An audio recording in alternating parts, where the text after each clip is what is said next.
ఓ భగవతే శ్రీరమణాయ.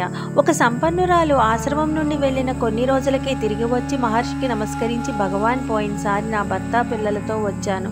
ఉన్న కాలమంతా వారి భోజనాదులు విచారింపులతోనే కాలం గడిచిపోయింది. ఎక్కువ కాలం ఇక్కడ ఉండలేకపోయాను. అంత త్వరగా వెళ్ళినందుకు ఎంతో బాధపడ్డాను. ఈసారి అయినా మీ సాన్నిధ్యంలో ఎక్కువ కాలం ఉండేటట్లు అనుగ్రహించండి అని అన్నది.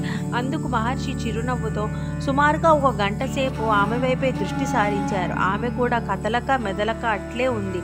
ఉన్నట్లుండి ఆమె టక్కున పైకి లేచి, సరే భగవాన్, ఇక నేను వెళ్ళిపోతాను. బెంగళూరుకు ఇక్కడికి మధ్య ఒక నది వరద పారుతోంది.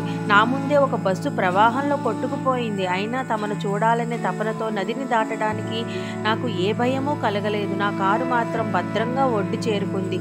వెలుతురు ఉండగానే నేను తిరిగి వెళ్ళాలి. నేను ఇక్కడికి మరలా వస్తానో రానో తెలియదు. మహర్షి నాకు మనోబలాన్ని, భక్తిని ప్రసాదించగలరు.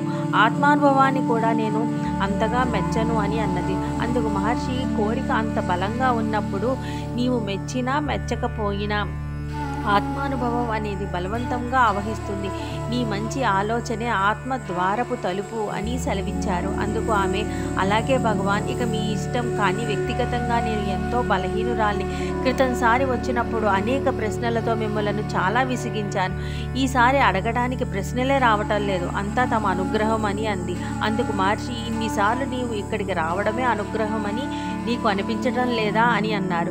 మహర్షి నుండి వచ్చిన ఈ సమాధానంతో ఆమె ఆశ్చర్యంతో పాటు ఆనంద బాష్పాలు జలజలా రాలాయి. నేను ఈ విషయం మిమ్మల్ని అడగవాలని అనుకున్నాను. మీరే నన్ను ఇక్కడికి రప్పించారనుకుంటున్నాను. ఉన్నట్లుండి ఈ ఉదయాన్నే నా భర్త నాకు 2 రోజులు సెలవు, నీకు ఇష్టమైతే మహర్షిని చూసిరా అని అన్నారు. నాకు ఎంతో ఆశ్చర్యము ఆనందము కలిగాయి. అది భగవాన్ ఆహ్వానమే అని నేను భావించాను. సరే, చివరిగా నేను ఎలా ఉండాలో చెప్పగలరు అని అన్నది. అందుకు మహర్షి, బలమైన శక్తి ఒకటి నిన్ను నడుపుతున్నది. అది నడిపించినట్లే నడుచుకో. ఏమి చెయ్యవలనో ఎలా ఉండవలనో ఆ శక్తినే నీకు తెలుపుతుంది. ఆ శక్తిని నమ్ముకో అని సెలవిచ్చారు.